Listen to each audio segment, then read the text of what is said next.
আল্লাহর ভালোবাসা পাওয়ার জন্য শর্ত কয়টা বাবা? সবাই কয় না, শর্ত কয়টা? আমার সাথে আপনারা কথা বলতে হবে। তো শর্ত কয়টা? এক নম্বর কি? ঈমান আনা। এক নম্বর হলো ঈমান আনা। দুই নম্বর আমল সালেহ, নেক আমল করা। তাহলে ঈমানটা কখন পরিপূর্ণ হবে? ঈমান কেমনে আনবো? খালি লা ইলাহা ইল্লাল্লাহ মুহাম্মাদুর রাসূলুল্লাহ পড়ছি মুমিন হয়ে গেছে বলে না। ঈমান পরিপূর্ণ করার জন্য কি হতে হবে? এটার সলিউশন আমার আপনার নবী মুহাম্মাদুর রাসূলুল্লাহ সাল্লাল্লাহু আলাইহি ওয়াসাল্লাম হাদিসে বলে গেছেন।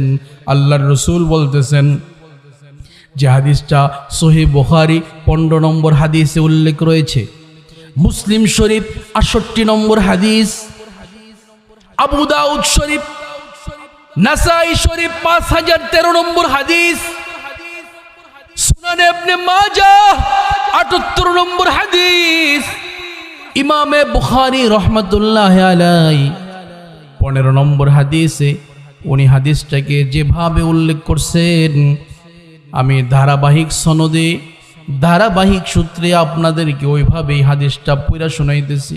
বাবা, এই হাদিসটা ইমাম বুখারী ওনার কিতাবে 4 জন উস্তাদের মাধ্যমে উনি আমাদের পর্যন্ত বলছেন।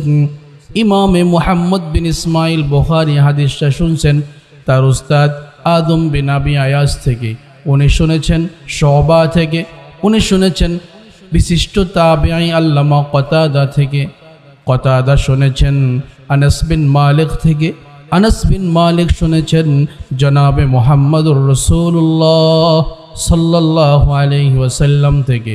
আল্লাহর রসুল ওই পর্যন্ত কিছু বলেন না যতক্ষণ না, এই বাচ্চাদেরকে একটু থামান, এই বেটা কিরে, আল্লাহর রসুল ওই পর্যন্ত কিছু বলেন না যতক্ষণ না জিবরিল না বলেন, জিবরিল ওই পর্যন্ত কিছু বলেন না যতক্ষণ না আল্লাহ না বলেন। তার মানে হলো রসুল যদি কোনো কিছু বলেন সব আল্লাহর কথা। মুহাম্মদ হারগিজ না গোয়াদ তা না গোয়াদ জিবরাইল, জিবরাইল হারগিজ না গোয়াদ তা না গোয়াদ রবজুলিল। আল্লাহর রাসূল হাদিসে বলতেছেন, উম্মত আমার, লা ইউমিনু আহাদুকুম হাত্তা আকুনা আহাব্বা ইলাইহি মিন ওয়ালিদিহি ওয়া ওয়ালাদিহি ওয়ান নাসি আজমাইন। ও মুমিন, মুসলমান আমার উম্মত, ওই পর্যন্ত তুমি মুমিন হতে পারবে না, পরিপূর্ণ মুমিন হিসাবে ওই পর্যন্ত নিজেকে উপস্থাপন করতে পারবে না যতক্ষণ না তুমি আমি